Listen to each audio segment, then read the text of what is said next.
Hi friends, welcome to మన చందమామ కథలు. ఈరోజు ఒక చిన్న కథతో నేను మీ ముందుకు వచ్చాను. ఇది చిన్న కథే, కానీ చాలా మంచి నీతిని మనకు నేర్పుతుంది. గుడ్డిగా ఎవరిని నమ్మి మోసపోకూడదు అని అందరికీ తెలుసు కదా. కానీ కొంతమంది చేసేటువంటి మోసాలు ఎలా ఉంటాయంటే, అది మీరు ఎంత తెలియగలవారైనా సరే మిమ్మల్ని వాళ్ళు బోల్తా కొట్టేస్తారు. ఇది ఒక అరేబియన్ నైట్ స్టోరీ. మన సింధుబాద్ కథల్లాగే అరేబియన్ నైట్స్ కూడా చాలా మంచి స్టోరీస్. మరి మన ఛానల్లో సింధుబాద్ కథలు మీరు చూసారా? లేకపోతే ఇదిగోండి, ఇక్కడ లింక్ ఉంది, చూడండి. చాలా అద్భుతంగా అడ్వెంచరస్గా ఉంటాయి ఈ కథలు. కథ పేరు న్యాయపాలన. ఇది 1992 ఏప్రిల్లో ప్రచురితమైంది. మరి ఈ కథ విన్న తర్వాత నచ్చినట్లయితే కనుక తప్పకుండా దీనికి ఒక లైక్, మరియు మీకు ఇలాంటి సంఘటనలు ఏమైనా ఎదురయ్యాయా అనేవి మాకు తెలియజేయండి కామెంట్స్లో. అలాగే మన చందమామ కథలు ఛానల్ను సబ్స్క్రైబ్ చేసి చూస్తున్నట్లయితే చాలా ధన్యవాదాలు. లేకపోతే మాత్రం ఇప్పుడే వెంటనే సబ్స్క్రైబ్ చేసుకోండి. ఆ పక్కనున్న గంట సింబల్ కొట్టడం వల్ల కొత్త కథల నోటిఫికేషన్స్ మీ యూట్యూబ్ మొబైల్ యాప్కి వస్తాయి. ఇక ఆలస్యం చేయకుండా కథలోకి వెళ్ళిపోదామా? అనగనగనగనగనగనగా అరేబియాను పాలించే సుల్తాన్ గారు ప్రజలను ఎంతో న్యాయంగా పాలించేవారు. ఆయన గొప్ప న్యాయమూర్తి అని అందరూ కొనియాడేవారు. ఆయన దేశంలో ఎంత హీనులైనా సరే, వారికి ఎలాంటి అన్యాయం జరిగినా న్యాయం చేకూర్చనిదే నిద్రపోయేవాడు కాదు. అటువంటి సుల్తాన్ దర్బారులోకి ఒకరోజు ఒకతను చేతిలో సంచి పట్టుకొని మూలగా నిలబడ్డాడు. సుల్తాను సభను ఎంతో విజయవంతంగా పూర్తి చేసి వెళ్ళిపోయేటప్పుడు ఆ వ్యక్తి మెల్లగా అటూ ఇటూ తటపటాయిస్తూ కనిపించాడు. ఆయన మనిషిని చూసి, నీకేదో కష్టం కలిగినట్లుగా ఉంది, ఏమన్నా చెప్పదలిచావా అని అడిగాడు. ఆ మనిషి సుల్తాన్ గారిని చూసి ఆశ్చర్యపోయాడు. తను చెప్పకుండానే తన కష్టం తెలుసుకున్నందుకు ఆయన మనసులో ఎంతో కృతజ్ఞతలు చెప్పుకున్నాడు. ప్రభు, నేనొక వ్యాపారిని. మీ పరిపాలనలో నాకు తీరని మోసం జరిగింది.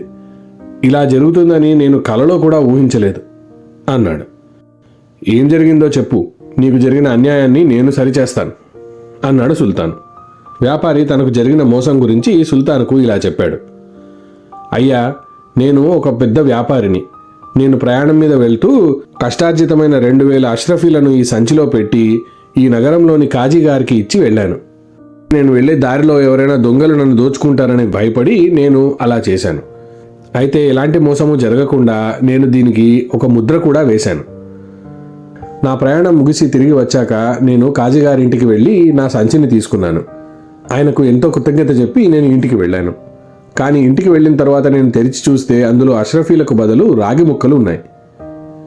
నాకు జరిగిన ఈ అన్యాయానికి మీరే న్యాయం చేయాలయ్యా అన్నాడు. ఖాజీ అంటే ఆ సుల్తాన్ దర్బారులో ఒక ముఖ్యమైన పోస్ట్. అష్రఫీలు అంటే అరేబియాలో కరెన్సీ అన్నమాట. సంచి తిరిగి తీసుకునేటప్పుడు దాన్ని సరిగ్గా చూసుకోలేదా నువ్వు అని సుల్తాన్ వ్యాపారిని అడిగాడు. ప్రభు, ఆ సంచి నేనిచ్చిందే, ఆ ముద్ర కూడా వేసినది వేసినట్లుగానే ఉంది.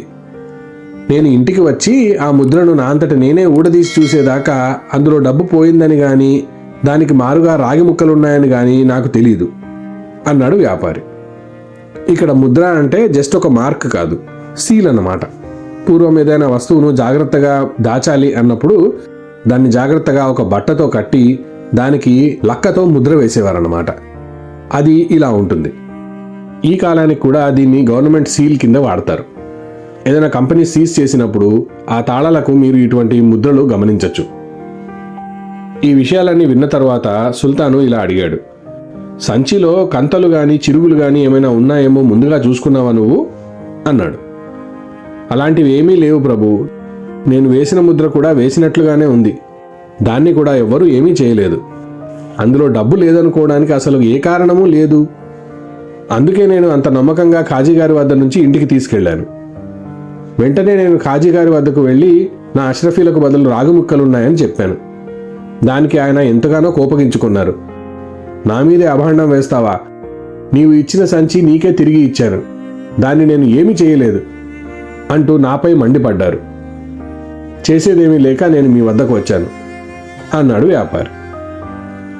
సుల్తాను కొంచెం సేపు దీర్ఘంగా ఆలోచించి వ్యాపారితో, సరే, ఈ సంచి ఇక్కడే ఉంచి నువ్వు ఇప్పుడు వెళ్ళిపో.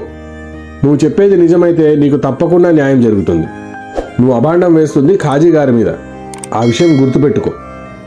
కానీ నువ్వు చెప్పింది అబద్ధమని తెలిస్తే మాత్రం నీ ప్రాణాలు నీకు దక్కవు అన్నాడు. వ్యాపారి అలాగే అని ఆ సంచిని అక్కడ పెట్టి వెళ్ళిపోయాడు. దర్బారు కూడా ముగిసింది. సుల్తాను ఇంటికి వెళ్ళిన తర్వాత కూడా ఆ వ్యాపారి చేసిన ఫిర్యాదు గురించే ఆలోచిస్తున్నాడు. వేసిన ముద్ర వేసినట్లుగానే ఉంది, కానీ సంచిలోని అష్రఫీలు ఎలా మాయమయ్యాయి? అయితే రాజు ఎంతగా ఆలోచించినా సరే ఆ ప్రశ్నకు సమాధానం ఆయనకు తట్టలేదు. తెల్లవారుజాము అయ్యేసరికి ఆయనకు అకస్మాత్తుగా మెలకువ వచ్చింది. ఆయనకు ఒక ఆలోచన కూడా తట్టింది. వెంటనే ఆయన ఒక్కడే దర్బార్ భవనానికి తిరిగి వెళ్ళాడు. ఆయన సింహాసనంపై పరిచి ఉన్న ఒక అమూల్యమైన రత్న కంబళిని చూశాడు. దాన్ని వేళ్లతో అక్కడక్కడా చించి తిరిగి వచ్చేశాడు. మర్నాడు ఉదయం సుల్తాను దర్బార్కు వెళ్లకుండా గుర్రం మీద వేటకు వెళ్ళాడు. అయితే దర్బార్ భవనం ఊడ్చే నౌకరు వచ్చి సింహాసనంని చూశాడు. దాని మీద ఉన్న రత్న కంబళి చిరిగిపోయి ఉంది. అతను ఎంతగానో కంగారు పడ్డాడు. వెంటనే వాడు రాజభవనంలో ఉండే సర్దారు వద్దకు వెళ్ళాడు. రత్నకంబళిని చూపించాడు. సర్దారు కూడా నోరెళ్లబెట్టాడు. అయితే అతను వెంటనే తేరుకొని, ఒరేయ్ భయపడకు, దీన్ని సరిచేయొచ్చు అన్నాడు. అదేమిటయ్యా ఇంతగా పాడైపోయింది, ఎన్ని చోట్ల చిరిగిందో చూశారా అన్నాడు పనివాడు. ఒరేయ్, నగరంలో మొహమ్మద్ అనే తెలివైన ఒక దర్జీ ఉన్నాడరా, వాణ్ణి పిలిపించు. వాడు చిరుగు ఎక్కడైనది తెలియకుండా ఆ రత్నకంబళిని మరమ్మతు చేయగలడు. వెంటనే పోయిరా అన్నాడు. నౌకరు మొహమ్మద్ ఇంటికి వెళ్ళి ఈ విషయమంతా చెప్పాడు. సింహాసనం మీద రత్నకంబళి చిరిగినట్టుగా సుల్తాన్ గారికి తెలిస్తే నా పీక తెగిపోతుంది. త్వరగా వచ్చి దాన్ని బాగుచేయి అన్నాడు. నీ ప్రాణానికి ఏమీ భయం లేదు. 2 అష్రఫీలు ఇచ్చావంటే ఆ రత్నకంబళిని కుట్టినట్టుగానే తెలియకుండా మరమ్మతు చేస్తాను నేను అన్నాడు దర్జీవాడు ఠీవిగా. నౌకరు వెంటనే డబ్బులు తీసి దర్జీవాడి చేతిలో పెట్టాడు. వాణ్ణి వెంటబెట్టుకొని దర్బారుకు తీసుకువచ్చాడు. రత్నకంబళి మరమ్మత్తు పూర్తయ్యేసరికి అది కొత్తదిలా తయారైంది. అసలు ఎక్కడ చిరిగిందో ఎవ్వరికీ అర్థం కాలేదు. మొహమ్మద్ చాకచక్యం ఎలాంటిది అనేది అందరికీ తెలిసి వచ్చింది. ఆ దర్బార్ భవనం ఊడ్చే నౌకరు ప్రాణాలు అప్పటికి కుదుటపడ్డాయి. వాడు మొహమ్మద్కి ఎంతగానో ధన్యవాదాలు చెప్పి పంపించేశాడు. సూర్యాస్తమయం అయ్యే వేళకి సుల్తాన్ గారు సపరివారంగా వేట నుంచి తిరిగి వచ్చారు. గుర్రం మీద నుంచి దిగుతూనే తిన్నగా దర్బార్ భవనానికి వెళ్ళాడు. ఆయన తన సింహాసనం మీద రత్నకంబళి మామూలుగా ఉండడం గమనించాడు. ఆయన ఊహించినట్లుగానే చిరువుల జాడ ఏ మాత్రమూ కనిపించలేదు. వెంటనే భవనం ఊడ్చే నౌకర్ని పిలిపించాడు. ఈ రత్నకంబళి చిరిగిపోయి ఉండాలి కదా అన్నాడు. నౌకరు కంగారు పడ్డాడు. అయ్యో లేదు ప్రభు, సరిగ్గానే ఉంది అన్నాడు. అబద్ధాలాడతావా దొంగ వెధవా, నేను ఈ కంబళిని స్వయంగా చించాను, నిజం చెప్పు, దీన్ని మరమ్మతు చేసింది ఎవరు అని సుల్తాను మండిపడ్డాడు. నౌకరు వణికిపోతూ మొహమ్మద్ చేసిన మరమ్మతు గురించి బయటపెట్టాడు. సుల్తాను వెంటనే మొహమ్మద్ను రప్పించాడు. వాడికి వ్యాపారి తాలూకా సంచిని చూపించాడు. ఈ సంచిని ఎప్పుడైనా చూసావా అని అడిగాడు. మొహమ్మద్ గజగజ వణుకుతూ ఆ సంచిని అటు ఇటు తిప్పి చూశాను ప్రభు అంటూ మెల్లగా చెప్పాడు. ఎవరిచ్చారు ఇది నీకు అన్నాడు. అంటే అది అంటూ తటపటాయించాడు. వెంటనే పక్కన ఉన్న సర్దారు వాడిని గట్టిగా ఒక్కటి కొట్టాడు. వాడు వెంటనే సుల్తాన్ గారి కాళ్ళ మీద పడి, ఇది కాజీ గారు నాకిచ్చి మరమ్మతు చేయమని చెప్పిన సంచి అన్నాడు. దీనికేం మరమ్మతు చేశావో చెప్పు అన్నాడు సుల్తాన్. ఇది చిరిగిపోయి ఉంది, దాన్ని సరిగ్గా కుట్టమంటే కుట్టానండి. అయితే కాజీ గారు వేసిన కుట్టు కనిపించకుండా ఉండాలని చెప్పారు. దాన్ని నేను ఎంతో చాకచక్యంగా కుట్టాను అన్నాడు. సుల్తాను దర్జీవాణ్ణి పంపించేశాడు. వెంటనే కాజీని పిలిపించాడు. కాజీ దర్బారుకు వచ్చి సుల్తాన్కు సలాం కొట్టాడు. వెంటనే సుల్తాను ఆ సంచిని కాజీ మొహం మీద కొట్టి, ఇలాంటి పనులు చేయడానికి నీకు సిగ్గుగా లేదా? ఇంత గౌరవప్రదమైన స్థానంలో ఉండి ఇలాంటి అన్యాయం చేయడానికి నీకు అసలు మనసెలా వచ్చింది అన్నాడు. ప్రభు, నేనెన్నడూ అలాంటి పనులు చెయ్యను.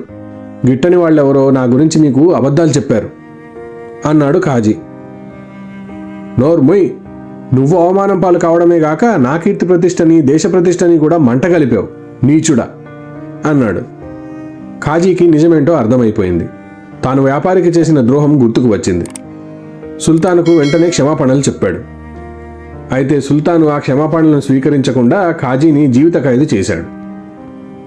మర్నాడు ఆ వ్యాపారిని పిలిపించాడు.